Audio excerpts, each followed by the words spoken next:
Hi everyone, thanks for tuning into today's podcast episode.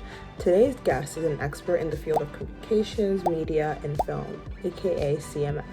And before we get started on hearing all the juicy tea they have on how to get into CMF and why you might want to, I just want to share that How To University has recently launched a course specifically for getting jobs in fields like communications and related to what we'll be talking about today. This course will also help you understand what you would learn if you decide to pursue a comms degree and to see if it's the right fit for you. So if you're in high school considering a comms degree or about to start one, or maybe you're already in such a program and are looking to get your first internship, check out the course right now to make yourself a free account.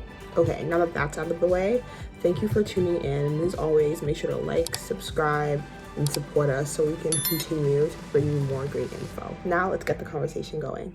Okay, well, hello. Welcome to today's How To University podcast episode starring Netflix producer John Kambites, a very special guest of ours. My name is Nikki. I will be co-hosting today's episode with Eric. And I just wanted to say once again, John, how excited our team is to have you on. So thank you again for taking the time to come on today. Absolutely, guys. It's a pleasure to be here.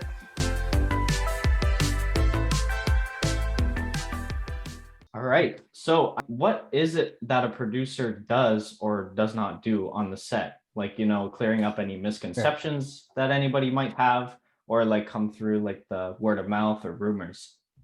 Sure. That's a great question. There are different kinds of producers, but your two main producers are, you have a line producer, which is the function that I do, and then you have a creative producer. So think of the line producer as the chief operating officer of the film. Line producers in charge of the budget, the schedule, hiring, firing, dealing with different vendors or different clients, depending on where you work. And your job is to logistically get the film or the television show done. So often you'll come into issues where they're like, hey, we want to have, all these characters jumping through waterfalls and up and down through the water, and we want that to be 80% of the film. Then as a line producer, you'd be like, oh, stop, that's too expensive. You need to find another way to do that. It's cheaper way. So often as a line producer, you have to think creatively of how can you give the directors or the creative producer what they want, but do it within a manageable budget. Because animation is very, very expensive.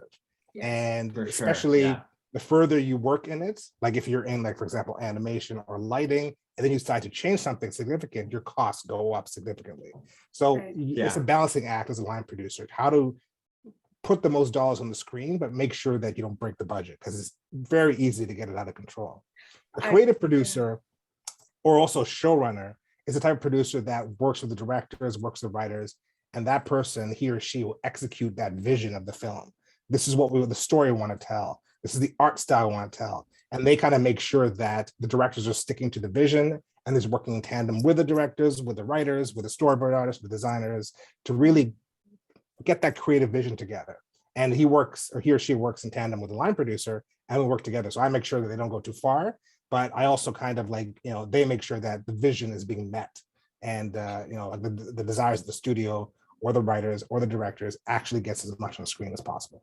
Oh, for sure. So there's like a balancing act between the two. So you're definitely kind of working with the, making the most out of your money, and they're working on absolutely getting that vision through. Yeah. My question for you, John, as a follow-up to that was, could you give an example of a time where you had to, I guess, pull the creative people back a little bit, but also still accomplish their vision, and how you went around doing that? Yes, great question. So in the Addams Family, we had a sequence where one of our characters, she had millions of spiders come up from under her dress, and these spiders went everywhere. And in order to make those spiders look good, one of the things that they're looking for is for us to animate each individual spider. So that gives it life, it gives it variety, but that was exorbitantly expensive. Trying to track millions of spiders and have an animator track each one of them would have cost way too much money. So we had to meet with the creative team, meet with the directors, and say, well, what can we do to give you what you want, but do it cheaper? And we ended up using a trick that is used in VFX, which is a particle effects, which is something that makes all the spiders kind of like, they just move on their own, and it's a pre-programmed kind of route, and you can put some variety in it, but it doesn't look as good as animating it, each individual spider, but it still gave the same impact and effect. And one of the things you have to look out for too is that while it is better to animate each spider, the time on screen was literally 30 seconds.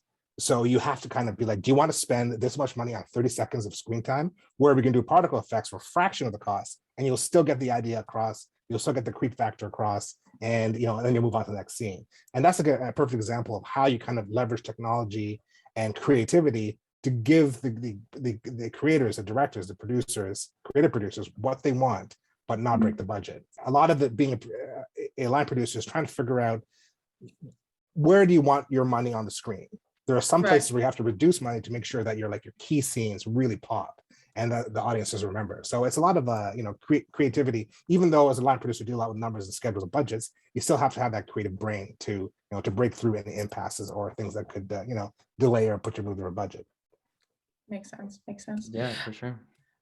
So, okay, thank you for all of that clarity, because I feel like that definitely puts into perspective what it is that your role is. I'm curious if we can get some insider knowledge, of course, everything that you're willing to share, regarding what it is like to work at Netflix. One of the things I first noticed about Netflix is how good the talent is at Netflix. They really went out and hired the best of the best. And that's who you're working with when you're at Netflix, from your artists to your writers, to your editors. These are the top people in the industry. And when you look at resumes that come across my desk, these people have worked in all the biggest features that you could imagine, all like the Marvel movies, all that's really top stuff in the industry. And it's actually kind of humbling to be like, oh, look at these stuff that I've enjoyed and been entertained by for years. All these people are working on it. And that really kind of just shows Netflix's commitment to making very high quality animation, because we do go out and find the best talent, to put on our projects. Yeah, just what surprised me about Netflix when I got there, the diversity. It is the most diverse company I've ever worked on in my life. Really? And this is from women, people of color, transgendered people, gay, straight. This is like the whole spectrum of our society exists in Netflix. And Netflix is very committed to pushing those kind of policies. Like, diversity is important, equity and equality. And it's very much part of the DNA of this company. Like, they put their money where their mouth is. And that's one of the things I was most impressed with, because in my career history before that, there was diversity, but not to the level that I'm seeing at Netflix. And it's not just in art, it's in recruiting, it's in literally every department. And Netflix is committed to growing that diversity and opening up doors for people who traditionally didn't have that kind of access. So they spend a great deal of time making sure that those marginalized groups or people in the past who wouldn't have had an opportunity to work in animation, that there's a pathway and a methodology to get people into the industry. What kind of roles in the industry do you think are best starting off for someone who wants to be in film, I guess? Well, any role that you can get in. I mean, basically, like I said, the hardest part is getting your foot in the door. That can take years to get in. And and depending on what you want to do, practice your craft. If you want to be a writer, then practice your writing, practice. Then look for a job as a production assistant in a pre-production, where you're working with writers, where you're taking notes, where you're listening to how they talk and the vernacular and the things that happen behind the scenes. You're making connections with people. So, and then you take, like I said, when there's a break, when there's a slow down, be like, hey, I've been writing this thing. I'd love you to take a look at it. I'd love to talk about how you write, build those relationships. And whatever kind of strata you want to pick or section, it all applies. If you want to do production, you talk to production people, you learn the pipeline, you listen. You want to do art, you want to do storyboarding, you kind of you work with those people and you kind of build on those skill set. But yeah, focus on kind of, one thing I always like to tell people is when you're in the industry and you want to have a North Star of where you want to go. I want to be a director. I want to be a producer. I want to be a writer, whatever it might be. And as you're navigating through your career, you look for those opportunities that help you get to where you want to go. So if you're hey, look, there's a job offer here or an extra assignment, it's not even part of my job, but it will help me get closer to my goal, jump on those things, because the universe will open doors for you and it's up to you to walk through them. But you have to look out for those doors and look out for those opportunities. You are the master of your destiny in many ways, and you need to kind of look for the clues that can lead you to where you want to go. Sometimes you'll go down a path and it'll be a dead end, it'll be a wall. Oh crap. Turn around and get back up and then try to find another way. Because opportunities come all the time. And I'm a firm believer, the more you work, the more grit you have, the more you stick at it, the more opportunities will come. And before you know it, you reach something like a tipping point where opportunities just fly at you. I mean, like I said in my career, I would apply to thousands of jobs in the industry, get nothing. Now it's almost the opposite. I get job offers literally all the time. And it's just because you build that foundation, keep building your career, build, slice by slice. And as you build, that foundation gets stronger. And then you get to a point where people like, you've worked on so many projects, or you know so many people in the industry that you are someone that we can rely on just from word of mouth. Don't even have to look at your resume. That takes years, because I've been in the business for 22 years. That takes time, but that is how you do it. You work hard and you build like layer by layer by layer by layer. Sometimes, it collapses and you go, get up again and keep going. Eventually you will reach success. You just stick with it. Yeah, for sure. And then sorry, I was going to jump in. I love the fact that you quickly plugged in there. You're getting job offers. Are people trying to poach you from Netflix?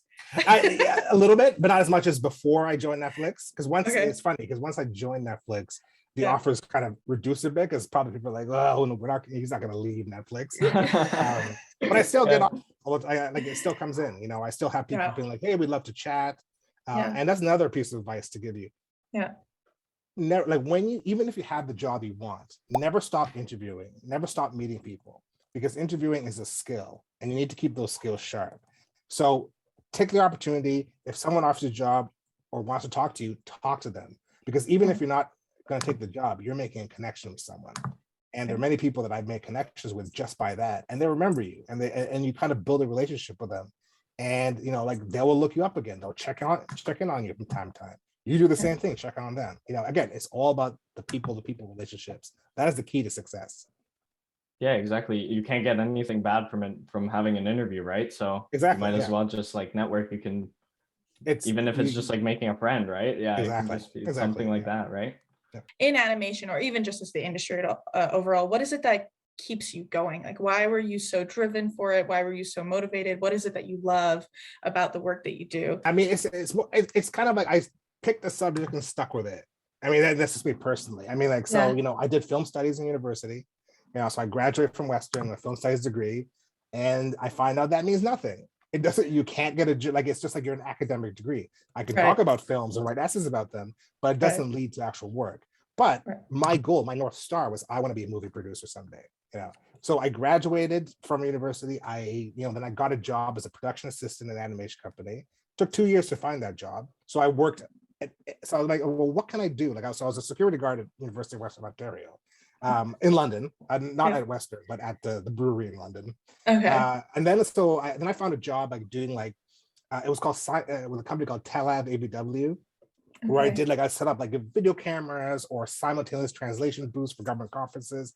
It was kind of in the industry, but not really but enough that it's I'm starting to build those credentials. And then I got the job as the PA, and I just stuck with it. And I kept going and I'm looking for those opportunities. How do I rise? How do I get to the next position? And I started off in a small family company, and I got to the top as a production manager. And I was like, well, either I accept this is it, or start to apply at different companies. And that's what I started to do, which is another piece of advice I give when you're in the industry. If you're in a company and you're finding that they're not helping you reach your goals, they're not actively helping you become better or become more professional, leave that company. Find a company where that will help you rise. And that's a good way to kind of even, especially for your guys' generation, the whole idea of staying in the same job, the same company for 20, 30, 40 years, that's gone. You look for those opportunities, you be loyal to the company, you finish out your projects, you don't want to burn your bridges. But if you, let's say, are a production assistant and you want to be a coordinator, and you're not getting those promotions, look for a job somewhere else that will give you that promotion right away. It automatically will put you in a higher category and a higher salary. And that's how you move around and work around, and that's kind of how a way to rise up. So just a little bit more of a technical question I have for you here, just about animation in general. So how does the work happen, if that makes sense? So when you're about to start a project, is there an idea that's pitched to you or pitched to a larger team, and then you get assigned to a project, or how is it that you get the work and get started on it? It depends. For example, let's say you work with a company, and let's say they have the money. The money is always the hardest part. Whoever has the money has the control. But you get a script, and then you're like, okay, here's the script, here's the words on paper, and now we got to make that come to life. So you hire artists, you hire character designers, background designers, lighting artists, and you start to kind of look at the script and be like, Jack, lives in a house down by the mountain. So you have to, we have to design a house and by the mountain, and you go back and forth with the directors, and you kind of start to build, all the artwork around it. What does Jack look like? What is his motivation? Like, does it have like a gap tooth or something? How do you draw that? What does that look like in a turnaround? And you start to develop like the 2D kind of imagery of the film. And then if you're 3D, you start to be like, okay, now we got to build it in 3D. And then you build a rig, or you model it and you rig it. This is like, like a marionette doll, so it moves around, right? And you start to like, okay, now you have to animate it. And then once it's animated, then you have to light it, because lighting with 3D animation, it's very sophisticated in terms of like the science that goes into building it. And I made the transition from 2D to 3D. I was blown away with how much information is needed to create great animation. And the technology changes so fast that by the time you're doing something, by the end of your movie, someone's already found a cheap way to do it or new technologies to do it. But there's a lot of like, like a lot of technical muscle that goes into the creation of these things, like understanding how like light penetrates skin. You'll see in early 3D 3D animated shows or lower budget ones, the characters look plasticky, right? That's not, but in real life, when light hits your skin, it actually penetrates layers of your skin. So you have to like, how do you calculate that? How does that look? How does light tell a story? There's all these things that are in there. Like how special effects work, what can you use from the VFX world? Maybe you have to hand draw your effects. There's so many different, like basically whatever the imagination is, you can create, but there's a common thread in terms of like a pipeline of how things work. Start with a script, you design, you build, you animate, you light, and then you composite, and then it's done, right? So Can I ask you a quick question on that though? So you just broke down light penetrating skin on an animation. So that's shocking to me. And I think Eric's also in a bit of a state of it's called subsurface scattering is the technical term animation. That's wow. So when you're watching maybe animation films, or maybe even films in general, but specifically animation films, are you paying attention to these sort of things? Like, can you enjoy an animation film? No, or are you? I cannot. No. I cannot. No, that's the problem. Like, especially like kids too, and watching animated film. I'm looking for like, enjoying it. They're enjoying it, they're laughing, but I'm like, I'm trying to enjoy it too. But then I'm like one of the things I like to do, like, I look at crowd shots, for example. Crowd shots are some of the most expensive shots to do in films, because you have to like, in order to make a crowd look good, it costs more money to animate each crowd member. So you look at the different films, and I'm like, I don't remember what film it was, but I remember watching. I'm like, oh look, there's an interesting shadow across all the faces of the crowd. Or when they go close in, you have guys looking away from the camera. All these are tricks, because if you're not know eyes, that costs money, right? And someone's got to go in and do that. So I'm always looking for like, how are they doing things that look awesome, but like, are on budget. Like, for example, sometimes you look at like, like really amazing backgrounds, or like cityscapes or forescapes. And it can cost a lot to design and 3D model all that stuff, because that not only does it take a long time to build that, but it takes a long time to render it.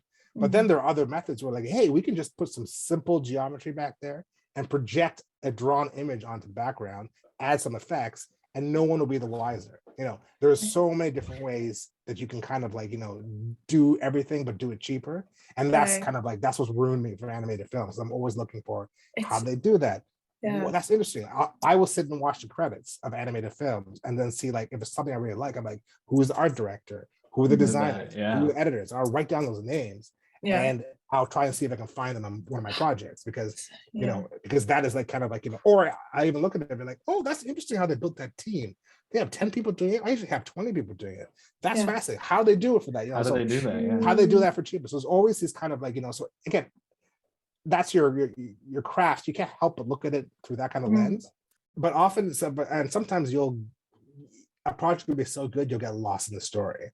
And that is kind of like, and those are the best stories, where like, you really just like, it's so good. The music is so good. The animation is so good. But I forget that I'm like, that analytical part of my brain looking at how it's made kind of takes a step aside. Can you give an example? I mean, I'm assuming your own work, but even other works that you've watched that you're like, wow, this is like putting on your, I guess, critic hat. So incredible. This movie I just saw was what was it called? It was on Disney Plus. A guy with a van, and his dad was dead, and he's with his brother. I can't remember what it's called, but it was really, I just was like at the end, I was like, watching it, like, because I had the kids and stuff like that. So I forgot what it was called, but I just really got lost in that movie. Right. And I wish I could remember the title, but That's yeah. okay. I can't even think of it off the top of my head. But there are occasions where that will happen. You just watch a movie and just kind of get lost in the narrative, and and those are wonderful times. And that's kind of projects I love to be able to work on too. Like and you never know if it's going to be that way. I mean, you get a sense sometimes, but you never know until it's hit the theaters or hits the streaming and people actually watch it, how they respond to it. Yeah. What's another, I guess, background aspect of filmmaking or animation making that people aren't always aware of in that regard? Like how much effort that goes into it? I'm sure there's so much, but maybe one that comes to mind for you. Well, that's a good question. I can't think of something that people don't know. So like often when you see the movie, you're seeing like the final voice record of the actors you hire.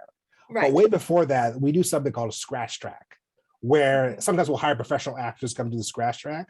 Sometimes you do it on your own. Like right there, I got a little recording booth thing for my film. Okay. So because we want to kind of like when we start putting something called an Addam together, which is you take a storyboard and then you edit it together and you put like sound effects and music and voices.